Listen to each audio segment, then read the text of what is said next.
강해입니다. 머비보셋에게 은총을 베푸는 다윗. 사무엘하 9장 1절 말씀을 여러분과 함께 합독하겠습니다. 다윗이 이르되 사울의 집에 아직도 남은 사람이 있느냐? 내가 요나단으로 말미암아 그 사람에게 은총을 베풀리라 하니라. 아멘. 사무엘하 9장을 강해하기 전에 사울의 지금까지의 인생을 한번 돌아보아야만 합니다. 사울 왕에게 쫓겨서 죽을 수밖에 없었던 다윗, 그 다윗은 수많은 고난과 역경을 뚫고서 드디어 헤브론에서 유다의 왕이 됩니다. 그 기간이 7년 6개월이었습니다. 그리고 온 이스라엘의 왕이 됩니다. 온 이스라엘의 왕이 된 다윗, 그 다윗이 제일 먼저 하였던 일이 하나님의 법궤를 생각하는 일이었습니다. 하나님의 법궤를 다윗성으로 모셔오는 일이었습니다. 법궤의 옮김이 순탄치 않았습니다. 오벳 에돔의 집에 3개월 동안 법궤가 머무르는 동안에 하나님께서 오벳 에돔의 집에 복을 주셨다함을 다시 듣고서 다윗은 기쁨으로 법궤를 예루살렘 성 다윗성에 안치합니다. 다윗의 왕권이 아주 강화되기 시작했습니다. 그래서 다윗은 정복 전쟁을 일으킵니다. 사무엘하 8장입니다. 온 세상에 정복 전쟁을 일으켜서 다윗이 가는 곳마다 승리하게 되었습니다. 성경은 왕의 왕, 만주의 주 하나님이 다윗과 함께 하셨다, 그렇게 말씀하고 있습니다. 우리는 여기에서 다윗이라는 사람에 대해서 정리를 해봐야 될 필요가 있습니다. 다윗이라는 사람은 어떤 사람이었는가? 하나님 중심의 사람이었습니다. 그가 왕이 되고 나서 제일 먼저 하나님을 자기의 삶에, 자기의 통치에, 그 나라의 중심에 모시기를 원했던 사람이었습니다. 다윗은 선지자와 좋은 신뢰관계를 형성하고 있었고 대제사장과도 좋은 신뢰관계를 형성하였던 사람입니다. 왕과 선지자는 서로 이 자전거의 앞바퀴와 뒷바퀴와 똑같습니다. 그래서 서로가 서로에게 좋은 의미에서 견제하는 관계가 왕과 선지자의 관계입니다. 왕과 선지자의 관계가 좋다라는 것은 하나님의 대언자가 선지자이기 때문에 하나님과의 관계가 좋다라는 의미입니다. 또 한 가지 관계가 좋아야 될 사람이 있습니다. 대제사장과의 관계입니다. 이 대제사장은 하나님과 왕과 온 백성 사이에 예배를 중재하는 역할을 하기 때문에 좋아야만 했습니다. 아마 역사상 다윗 왕 시대만큼 왕과 선지자와 대제사장의 사이가 좋았던 적은 한 번도 없었을 것입니다. 다윗은 하나님께 묻고 또 묻는 사람이었습니다. 하나님께 여쭙고 또 여쭈은 사람입니다. 올라가리이까? 추격하리이까? 어떻게 하리이까? 다윗은 하나님께 기도하는 사람이었습니다. 사람마다 여건이 호전되고 좀 먹고 살만하면 지난날 자신의 처지를 망각한 채 현재의 행복에 젖어서 안일하게 되기가 참 쉬운데, 다윗은 하나님께서 그를 높여주셨을 때 하나님의 은혜를 기억하며 감사와 찬양할 줄 아는 사람이었습니다. 말씀드렸듯이 하나님이 다윗과 함께 하셨기 때문에 가는 곳마다 하는 일마다 승리하는 사람이었고 하는 일마다 지혜롭게 잘 처신하는 사람이 다윗이었습니다. 다윗은 문제에 직면했을 때 인간적인 방법보다는 전공법을 택하는 사람이었습니다. 부하들을 급박한다든지 부하들 앞에서 변명을 드러냈기보다는 그의 하나님 여호와를 힘입어 용기를 얻으면서 나아갔던 사람이었습니다. 다윗은 자신의 부하들을 생명처럼 아끼고 사랑하는 사람이었습니다. 이제 오늘 사무엘하 9장에 나타나는데 다윗은 하나님과의 언약 안에 살아가는 사람이었습니다. 하나님과의 언약에 반드시 들어가는 것은 하나님이 들어가야 되고 사람을 생각할 줄 알아야만 됩니다. 다윗이라는 사람, 어떤 사람이었습니까? 만군의 여호와가 함께 하시니 다윗이 어디로 가든지 여호와께서 이기게 하신 사람이었습니다. 함께 읽어보겠습니다. 만군의 여호와가 함께 하시니 다윗이 어디로 가든지 여호와께서 이기게 하셨더라. 아멘. 한 번만 더요. 만군의 여호와가 함께 하시니 다윗이 어디로 가든지 여호와께서 이기게 하셨더라. 아멘. 다윗이 승리할 수 있었던 비결, 다윗이 안전할 수 있었던 비결, 그것은 만군의 여호와가 함께하는 사람이었기 때문입니다. 다윗은 하나님의 언약 안에 있는 사람이다 라고 말씀을 드렸습니다. 다윗과 요나단의 언약이 제일 먼저 어디에 나타납니까? 사무엘상 18장부터 20장까지 다윗과 요나단의 언약이 나타납니다. 1절 말씀을 보니까 이렇게 말합니다.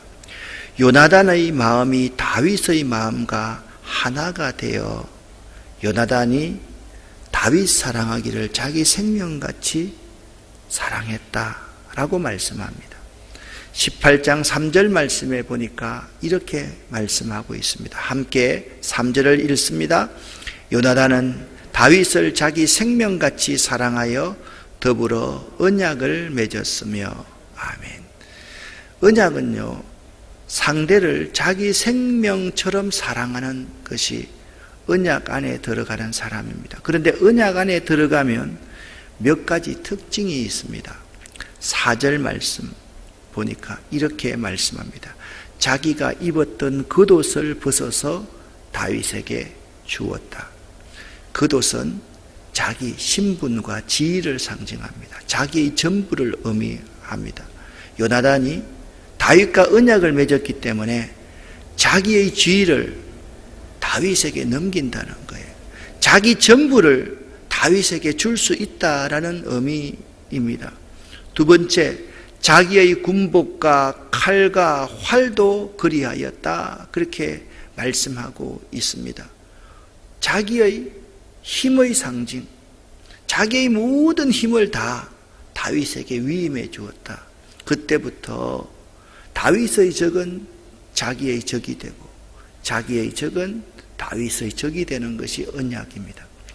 19장 1절부터 3절까지의 말씀을 보면 이런 말씀이 있습니다. 사울의 아들 요나단이 다윗을 심히 좋아하므로, 이게 심히 좋아한다는 표현을 18절에서는 요나단이 그를 자기 생명같이 사랑하니라. 요나단은 다윗을 자기 생명같이 사랑하여 더불어 언약을 맺었다. 그렇게 말씀하고 있습니다. 요나단이 다윗에게 말을 합니다. 내 아버지가 너를 죽이려고 하니까 너의 생명을 내가 보호해 주겠다. 여러분 생각해 보십시오. 다윗을 죽이면 자기가 왕권을 차지하게 되는데 요나단은 그렇게 하지 않았습니다.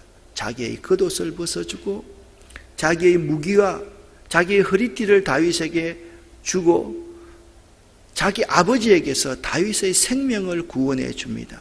이처럼 다윗과 요나단은 완벽한 언약 안에 들어있었음을 알 수가 있습니다. 19장 말씀입니다. 1절 말씀 다시 한번 읽어보겠습니다. 다윗이 이르되 사울의 집에 아직도 남은 사람이 있느냐? 내가 요나단으로 말미암아 그 사람에게 은총을 베풀리라 하니라. 아멘. 내가 요나단으로 말미암아. 여러분, 사울의 집에 요나단으로 말미암아 은총을 베풀리라. 사울의 집에 은총을 베풀 일이 없습니다. 그러나 요나단과 언약함으로 말미암아 그 언약이 사울의 집에 영원히 있을 것이다 라는 말입니다. 사울의 집에 종한 사람이 있었는데 그 사람의 이름이 시바였습니다. 그를 다윗이 부릅니다. 네가 시바냐? 이르되 당신의 종이니이다. 왕이 시바에게 엄히 묻습니다. 사울의 집에 아직 남은 사람이 없느냐? 내가 그 사람에게 하나님의 은총을 베풀고자 하노라. 그때 시바가 왕께 아뢰입니다. 요나단의 아들 하나가 있는데 다리를 저는 자니이다. 그렇게 말을 했습니다. 사무엘하 4장 4절 말씀을 보면 사울의 아들 요나단에게 다리 저는 아들 하나가 있었으니 그 이름이 므비보셋이라. 전에 사울과 요나단이 죽은 소식이 이스라엘에 올 때 사무엘하 4장 1절부터 3절까지 해서 사울의 왕조가 이제 다 허물어져 갈 때 갑자기 므비보셋이 튀어나옵니다. 그의 나이가 5살이었는데 그 유모가 안고 도망할 때 급히 도망하다가 아이가 떨어져 절개되었다라고 말합니다. 5살의 아이였기 때문에 아마 철이 없어서 안 가려고 버팅기다가 떨어졌는지 모르겠습니다. 유모가 너무 위급한 상황이라서 당황해서 넘어져서 그 아이를 떨어뜨린지 모르겠습니다. 그 전후에 사정은 모르지만 여하튼 가장 위급한 상황 가운데 아이를 안고 도망하다가 떨어뜨려서 아이가 하반신 불수가 된 것입니다. 왕이 시바에게 묻습니다. 그가 어디 있느냐라고 그렇게 말하니까 시바가 이렇게 말합니다. 로드발 암미엘의 아들 마길의 집에 있나이다 라고 말했습니다. 여러분, 성경 말씀 보면 로암미, 로자가 뭡니까? 아니다 라는 뜻입니다. 내 백성이 아니다. 로루하마, 내가 긍휼히 여기지 아니하겠다. 로라는 말은 무슨 말인가 하면 아니다 라는 노라는 단어입니다. 드발이라는 단어는 어떤 뜻을 가지고 있는가 하면 목초지라는 뜻입니다. 로드발, 목초지가 하나도 없는 곳에 살고 있다라는 말입니다. 로드발이라는 지명이 목사님 어디 있습니까? 그 지명은 잘 알 수가 없습니다. 여하튼 숨어있는 사울의 손주 요나단의 아들 므비보셋이 있는 곳이 풀 한 폭이 자라지 않는 목초지가 없는 곳에서 지금 살고 있다. 그것이 바로 로드발 암미엘의 아들 마길의 집에 있나이다. 그런 노동도 못하는 사람이었습니다. 마길이 그를 보살펴주지 않으면 죽을 수밖에 없는 사람이 므비보셋이었습니다. 요나단을 기억해서 다윗이 그의 자손을 찾기 시작해서 드디어 로드발에 있는 므비보셋을 찾게 되었다. 어떻게 했겠습니까? 급히 사람을 보내어서 로드발 암미엘의 집에, 암미엘의 아들 마길의 집에서 그를 데려왔습니다. 그가 왔습니다. 그가 누굽니까? 사울의 손자 요나단의 아들 므비보셋이었습니다. 그가 다윗에게 나와서 그 앞에 엎드려 절을 합니다. 다윗이 인자한 목소리로 므비보셋이여 라고 말합니다. 그가 말합니다. 당신의 종이니이다. 아마 이때 므비보셋의 모습은 부들부들 떨고 있었을 것입니다. 도대체 이게 무슨 일이냐? 여러분, 므비보셋을 한번 심리적으로 분석해 봐야 될 필요가 있지 않겠습니까?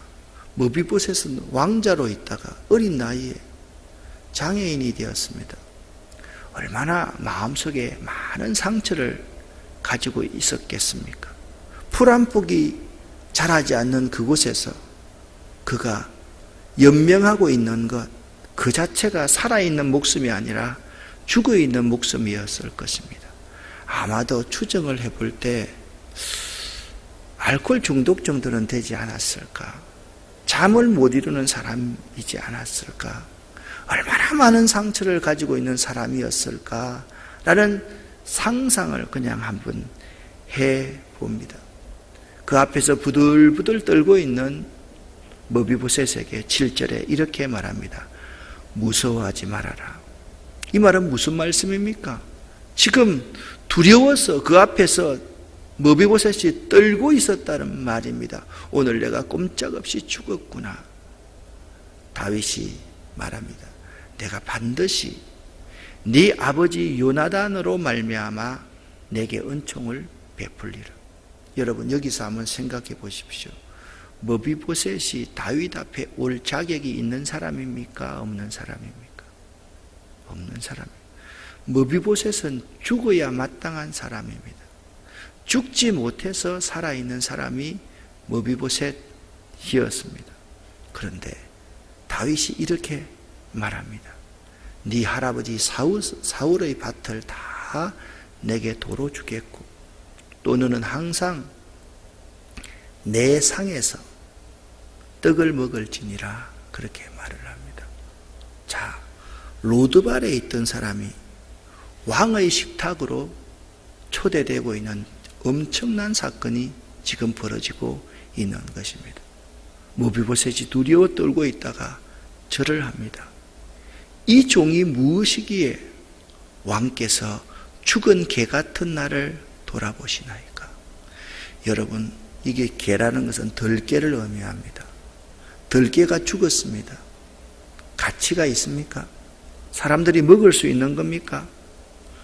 사람들이 피해가는 존재가 죽은 들개, 자기를 죽은 들개와 같은 나를 돌아보시나이까? 라고 말씀했습니다.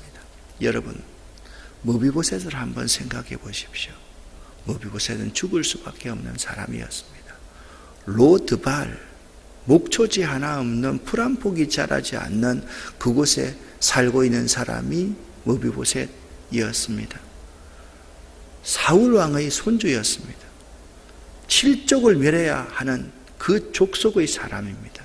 이 사람이 지금 다윗에게 은총을 받고 있는 것입니다.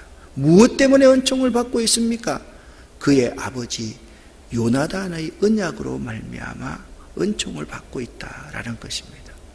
우리가 로드발에 살고 있는 머비보셋과 같은 존재입니다. 지금 우리가 살고 있는 것이 로드발입니다. 풍요한 것 같지만은 인간미가 다 사라지고 사랑 하나 없는 곳에 살아가고 있는 것이 우리들의 모습, 로드발에 살고 있는 우리들의 모습 아닙니까? 교회 안에서 정말 사랑이 있어야 될 공동체인 우리 안에서 사랑이라고는 눈꼽만큼 찾아볼 수 없는 로드발에 살아가고 있는 우리들의 모습입니다. 먹을 것이 풍족하게 많이 있는 것 같지만 실상에는 우리가 먹을 것이 전혀 없는 영의 양식을 전혀 먹지 못하는 그러한 모습이 우리들의 모습 아닙니까? 먹는 것 전부 다 화학, 모든 염료들, 그러한 것들에 다 오염되어서 먹는 것이 우리를 죽이는 로드발 같은 곳에 살고 있는 존재가 여러분과 저입니다. 어떻게 보면 여러분과 저는 죽은 개 같은 존재다. 좀 표현이 너무 거친 것 같습니까? 그렇지 않습니다. 예수 그리스도의 그 언약 안에 있는 예수 그리스도의 십자가의 사랑이 아니면 우리는 이 자리에 앉아 있을 수가 없는 존재임을 압니다. 이 은혜를 잊어버렸습니다. 이 사랑을 잊어버렸습니다. 죽은 개 같은 존재가 왕의 식탁의 자리에 초대되었다는 사실을 잊어버리고 살아가는 것이 우리들의 모습입니다. 그저 예수 믿고 복받아서 우리 잘 살면 되겠다, 내 가정 잘 살면 되겠다, 내 아들 딸에게 잘 물려주면 되겠다라고 생각했던 것이 우리들의 모습, 내 교회만 살겠다고 생각하고 내 목사님만 소중하고 이웃교회 작은 교회에 있는 양들을 잡아서 마음껏 대접했던 그러한 사람과 똑같은 모습이 우리들의 모습임을 고백합니다. 조금만 살만하면 교만합니다. 조금만 살려고 하면 가지 않아도 될 곳에 가서 흥청망청 씁니다. 타지 않아야 될 차도 탑니다. 조금만 더 잘 되면 나를 위해서만 투자하는 것이 오늘날 로드발에 살아가고 있는 우리들의 모습임을 고백합니다. 양식이 없어서가 아닙니다. 물이 없어서가 아닙니다. 그런데 우리 가운데 기근이 있고 기갈이 있는 삶이 우리들의 삶이라는 거예요. 예수님께서 말씀합니다. 누구든지 목마르거든 내게로 와서 마시라. 나를 믿는 자는 성경의 이름과 같이 그 배에서 생수의 강이 흘러나리라. 아멘. 수고하고 무거운 짐진 자들아 다 내게로 오라. 내가 너희를 쉬게 하리라. 그렇게 우리가 수고하고 무거운 짐을 지고 살아가고 있는 모습임을 고백합니다. 요즘 저는 걷습니다. 어제 저녁은 27,000보를 끊었더라고요. 27,000보면 하루 종일 걸었다는 말입니다. 그러면서 기도합니다. 그러면서 생각합니다. 그러면서 건강을 또한 생각합니다. 어떤 기도를 했겠습니까? 하나님, 오늘 수술하는 우리 김 집사님 치료 잘 되게 해주세요. 내가 생명을 걸고 기도하겠다 그랬습니다. 하나님, 우리 교회에 있는 이런 사람들이 아픔 가운데 있습니다. 어려움 가운데 있습니다. 하나님, 이 민족과 우리 교회를 불쌍히 여겨주세요. 그것이 하루 종일 저의 기도 제목이었습니다. 그러면서 그 생각에는 그것밖에 없었습니다. 다른 생각이 들어올 겨를이 없었습니다. 정말 그렇습니다. 근데 새벽 3시쯤 되니까 카톡 너무 카톡이 많이 오는 거예요. 좀 짜증도 났습니다. 일어나서 카톡을 확인하니까 선교사님에게 와 있는 선교 편지였습니다. 지금 우리 상태가 매우 어렵습니다. 100m 앞으로 나갈 수가 없습니다. 집 밖에 나갈 수도 없습니다. 그런 선교 편지였습니다. 언젠가 이런 상황 우리가 잘 극복하고 간증할 날이 왔으면 참 좋겠습니다. 잠시 동안 상황이 말 안 듣는 사람도 있고 쏙 썩이는 사람도 있고 안타까운 그러한 상황에 처해 있는 저지만은 제가 로드발에서 왕의 식탁에 초대됐다는 사실을 잠시 잊고 있지 않았나를 생각하면서 하나님 앞에 감사할 수 있었습니다. 여러분과 제가 종입니다. 죽은 개 같은 자입니다. 로드발에 살고 있는 사람입니다. 우리들이 왕의 식탁에 초대되었습니다. 여러분, 이렇게 말을 합니다. 10절 말씀입니다. 너와 내 아들들과 내 종들은 그를 위하여 땅을 갈고 거두어 내 주인의 아들에게 양식을 대주어 먹게 하라. 왕이 시바에게 명령하는 말입니다. 여러분, 11절 하반절 말씀에 머비보셋은 왕자 중 하나처럼 왕의 상에서 먹으니라 그렇게 말씀합니다. 지금 왕의 식탁에 초대되었을 뿐만 아니라 왕의 식탁의 자리에서 그가 이제 왕자와 똑같은 대접을 받고 있다라고 말씀하고 있습니다. 풀 한 폭이 자랄 수 없는 로드발에서 왕의 식탁으로 초대된 자가 머비보셋입니다. 여러분과 제가 머비보셋입니다. 풀 한 폭이 자랄 수 없는 그 로드발에서 왕의 식탁에 초대되어서 이 자리에 앉아 있습니다. 감사해야 되지 않겠습니까? 하나님 제일로 살아야 되지 않겠습니까? 예배를 생명같이 소중히 여겨야 되지 않겠습니까? 우리에게 어떤 상황이 닥친다 할지라도 그 하나님 여호와를 의지하여서 용기를 얻고 앞으로 나아가야만 되지 않겠습니까? 여러분 한 분 한 분들이 나는 로드발에 살았었다. 나는 머비보셋이다. 로드발에 살고 있는 내가 왕의 식탁에 초대되어서 왕자처럼 공주처럼 지금 하나님 은혜 아래 살아가고 있다. 꼭 명심할 수 있기를 예수 이름으로 간절히 축원합니다. 기도하겠습니다. 살아계신 아버지 하나님, 풀 한 폭이 자랄 수 없는 이 땅 로드발에서 왕의 식탁으로 초대받은 이 죽은 개 같은 저희들을 돌보시는 하나님의 은혜에 감사를 드립니다. 이 민족이 가까운 시일 안에 로드발에 살았더랬습니다.